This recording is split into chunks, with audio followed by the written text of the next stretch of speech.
Hey guys, this is Mike coming at you today from Player One Video Games with episode, I guess it's 13, I think. I always forget. I think it's episode 64. Oh, that's right. Episode 64. Today, we are going to be talking about the N64. What was it like? How hard was it to get back in 1996 when it came out? Did I buy one brand new? Did you buy one? I'll tell you in a few minutes. Ah. All right. So, I always tell you my first favorite game store of all time was off Chimney Rock Road, Gametronics, right? Mm-hmm. Well, my second favorite game store back in the early 90s and all through the 90s was a game store, and it's still actually in existence, but as an anime store called Microplay. They're just up the street. They kind of switched in the late 90s, early 2000s to anime, but all through the 90s, they were a great video game store. They did imports a lot. They would modify your system to play imports. It was a good store, and what was cool about it is I drove past it twice a day. It's on the way to work and on the way home from work. So, usually about twice a week, 3 times a week, I'd pop in there on the way home from work, and they would have imports all the time. So the first time I ever tried an N64, they actually rented systems, and they had gotten in a Japanese N64 with Super Mario 64. And so I rented it, and it was probably a few months before it came out in America. Okay. So I got to play the N64 with Mario 64, probably 3 months, a few months before it came out. So I got the feel of it, and let's turn it on. So you had the inside track. Inside track back in 1996, before everybody else got to play it. But if you rent, anybody could go to Microplay and rent it. But it was kind of off deep in Clear Lake a little bit, so not a whole lot of people went and visited, only if you lived around that area. So I played in Mario 64, and of course, during that time, the hard part of things for companies was everything was 2D before that. Mm-hmm. Was the transition to 3D. You remember Contra failed, right? That hit me hard. But when I played this one, I went, all right, Miyamoto got it right. I said, even though it only had one analog stick, which at the time it plays, for this game, this is one of the better playing single analog sticks, because they did right with the camera, and you could just quickly hit one of the yellow buttons to straighten out the camera, right? So I really enjoyed the game. I kept it for like a week, mm-hmm. and I got my fill of it. And so I returned it, and 3 or 4 months, however it goes by, and here comes the launch. So it was about September-ish of 96. So still, you got to remember something back then. You couldn't pre-order anything, right? So you just had to go and get it. Well, the PS1, you could go and get. Mm-hmm. No problem. They had enough, and everybody was after that PS1. When the N64 came out, man, it was like a wave of everybody was after this thing. You could not get your hands on one. It was the first time I saw scalping, all right? Mm-hmm. It was the first time I saw scalping. And how did you scalp in 1996?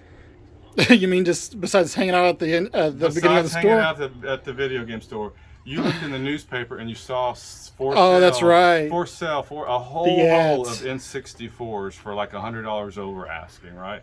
And so you'd call them up, hey, you got an N64? Oh, we just sold it. Oh, you got, so, and they were long gone by the time you would call them. And so I did not get mine right at launch, but I was okay with it because I had a Saturn, a PlayStation 1, a 3DO, and I had my fill of the only 2 launch titles that were out on the N64 in America, which was Mario 64 and Pilot Wing right? 64. The only 2 that came out. So I was okay. I didn't really want to play Mario 64 anyway. Well, you've already played it. I already played it for a week straight. Because he's fancy. I'm fancy pants. And so about a month goes by, I go to Target, and boom, there it is on the shelf. And you really truly wanted to wait about a month or 2 for it to go by, because you only could play 2 games. And to me, Pilot Wings was never really a game. It was almost more like a demo. Right. With some game elements to it.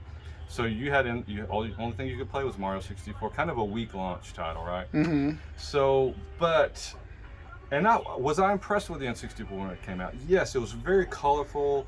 compared to the PS1, it was a little more clear. You know, the graphics were clearer than the PS1. Like this right here would be a little grainy looking. You know, everything would have a grain. Oh, Mario Wake up, fell Mario. asleep. Come on, Mario, I'm talking here. Wake up. There you go. And so everything had a grain to it, where this one kind of cleaned it up, right? There was a problem with it later. We'll talk about that in a few minutes. So the first game that I actually bought and played in America was Wave Race. Wave Race. Wave Race. It was a very early game. It came out maybe a month or two. Wave Race, yeah. After.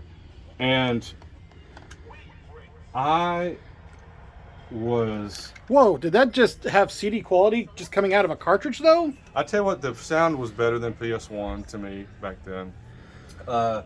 But for me, what I was shocked and what would just floored me was the wave mechanics. Like I remember getting in the water in Tomb Raider, and it just felt, it didn't have the wave, the motion. But this one was the first time where I felt like I was swallowing water, in the way he bounced on the waves and the way the waves came in and interacted with your jet ski.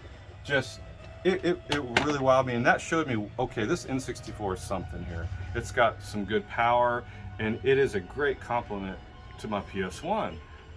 But here it goes. It was only launched with 2 titles. You knew, we're going to have a slow go at it. We're going to have a slow influx of games. But I was okay with that because like I said, I had 3DO, Saturn, and PS1. I had enough stuff there to go and play that I was happy. So I was playing my Wave Race. I think a Cruisin' USA came out, and I was playing that one. And I liked the comic book Turok when it came out. Oh. Right, so this was a very early launch time, or a very early release. It came out, we just looked it up. I thought it was early January, early 97, but it's actually January of 97. When I bought Turok, I went, man, I cannot wait to play this. Dinosaur Hunter, I am looking so forward to it. Because back then, you only had like Medal of Honor. That was and the Medal of Honor was not an open world, it was linear. Well, so is this one a little bit. But I was looking forward to this type of big experience, that the N64 could give you. And what I found out, this kind of burst my bubble a little bit with the N64 back in the day, was fog, right? Oh, look at that. Yeah, so anything that had draw distance in it, I don't almost care what title you played, just about, especially the early titles, the 97 titles, maybe into 98, even the Shadows of the Empire, you were going to have fog in the background. And that was because it didn't know how to draw distance that like a PC could. And so at that moment, what I did when I played Turok, I went, oh no. Just like that moment when I played Tomb Raider on the Saturn, I knew the Saturn was dead, because the PlayStation 1 was so much better. So when I played Turok on the N64, I thought, man, are all 3D world games going to have this fog in them? And for the most part, a lot of them did.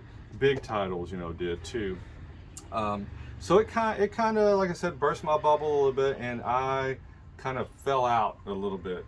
I kind of broke up with the N64 pretty early, but not that I didn't keep playing games and buying games and playing stuff for it, but it was my second console. By then the Saturn was totally dead in 97 for the most part. You could get imports a little bit. 3DO was dead. So really, by 97, late 97, you were playing the PS1. And I was completely happy with that PS1 system.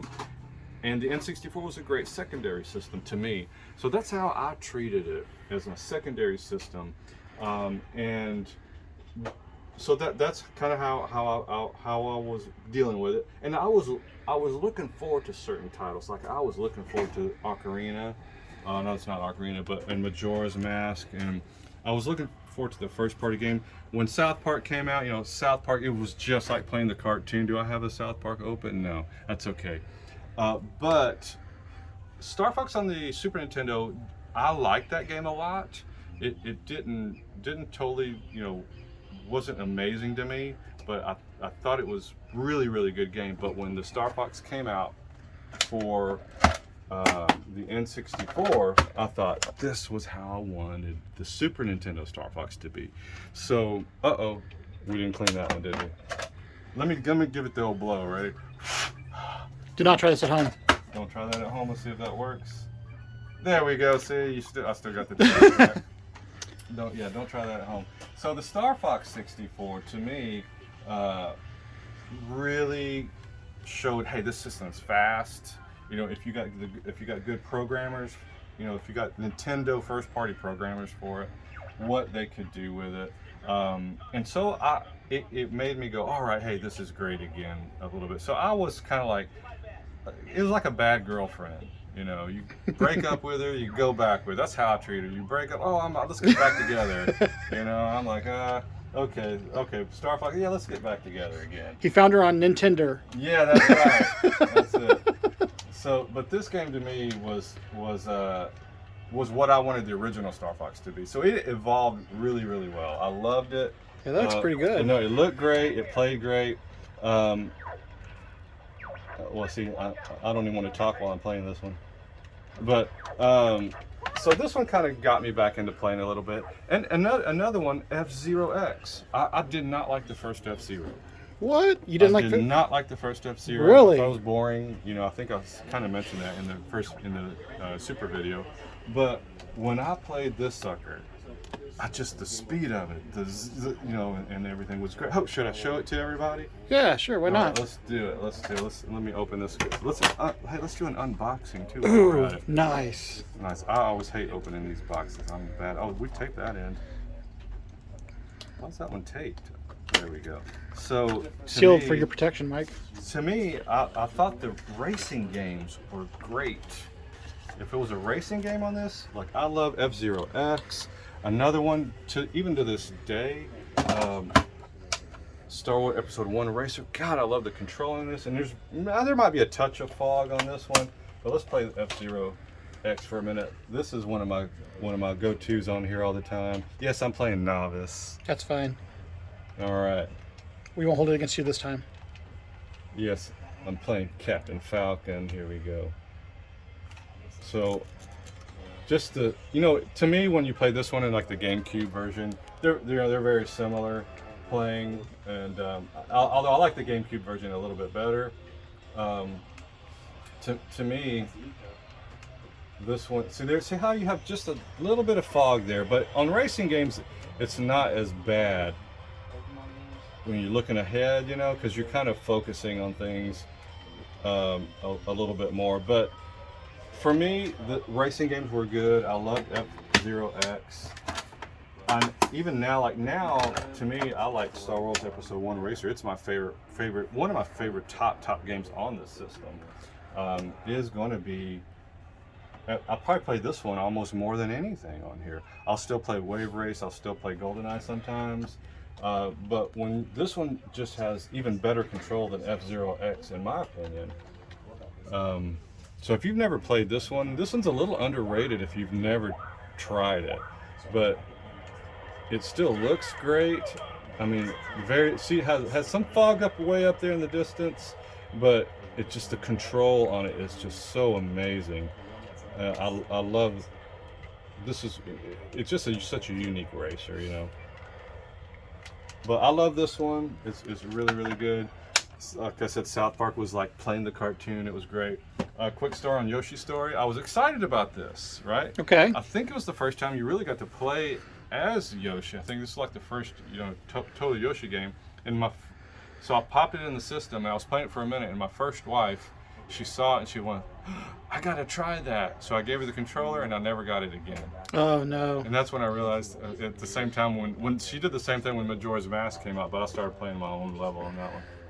And that's when I realized I don't want my spouse liking video games. They're hogging my system. So you got rid of her? I got rid of her. I'm kidding. Okay, so these are all awesome games. They're single player campaigns or two player. But something happened. What year did Goldeneye come out? I don't even remember. Was it 99, 98? Could not tell you. Let's see if we can find it. I don't remember the year that Goldeneye came out, actually. Hmm. Anybody know the year Goldeneye came out? Leave 97. 97? 97. Really, that early? Okay.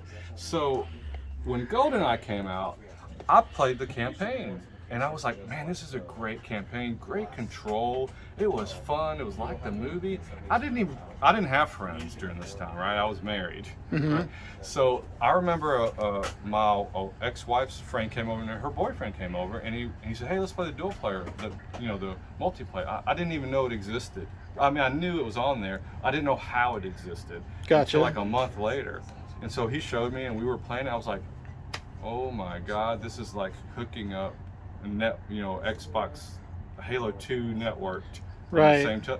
And I went, oh man, this is great. And so then I don't think that we had 4 controllers at that time, but I think I got some later. He brought his over, then we all played 4-player, and it was just really amazing. And to me, 007 what it did was it made people who did not really love gaming play games. Kind of like the Wii did.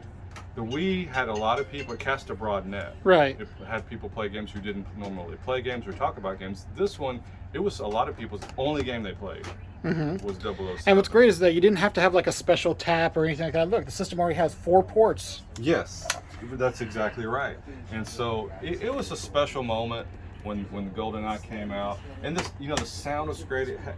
The N64 really did have good sound. It always, like when you heard the music, it was always it did great. If it did not have the fog, it would have probably been my system of choice. But whenever, at the same time though, if you play Tony Hawk 2 and compared to Tony Hawk 2 on the PlayStation 1, if it was light game to light game, especially if it was a 3D world game, I always preferred the PS1 and why? Why? It had dual analog. Oh, yep, that'll do it. And it had always better control.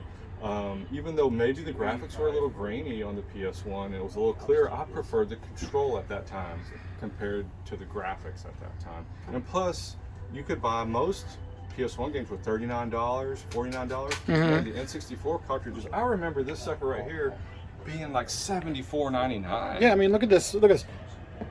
On this GoldenEye, $69.99, Yeah. and that was then dollars, folks. That's not these then dollars. Yeah, so you could buy the top tier game on the PS1 for $49.99, and some were $39.99.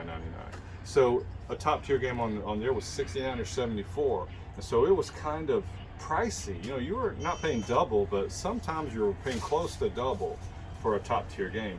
So I think that was the issue. And then the dreaded. All right, when Donkey Kong 64 came out, did it come out before Majora's Mask? I think it did. It did. Okay. It came out before. You know what I remember a lot about open world platform games like Donkey Kong or Banjo-Kazooie or Space Station Silicon Valley, things like that? What was that? Getting lost. Yeah. I think that was, to me, the MO of gaming back in 3D platform gaming, especially on the N64. I felt like every game I was looking for one coin or one ring or something, and I'd be walking around the map 10,000 times. Right. There was no internet guides to help you out, or yeah. So that's why it was frustrating. But at the same time, you were just sitting there doing the same thing over and over and over again. And it was kind of fun, but it did get frustrating. 3D platform. Did you feel that? I got bored with them. You got bored with Like I felt like I was just doing the same thing over and over and over again, collecting this, collecting that. Right. So I kind of got bored with the same. I guess that's a good word for it, with the platformers, 3D platforms. Okay. So back to the expansion back in Donkey Kong. So when this came out, I was like, Jesus. So you're gonna. You need an expansion pack to play this game. You had to buy this $40 extra item, or however much it was, 30 or 40 bucks, something like that. What else is it going to do for me? Oh, it's going to make gaming to the next level. Well, it did help in some games that didn't require it, like Madden. It extended the replay. Ooh, ah. So it really didn't do a whole lot for other games in there. But you did have to have this to play Donkey Kong 64, Majora's Mask, and something on Perfect Dark, and Indiana Jones or something.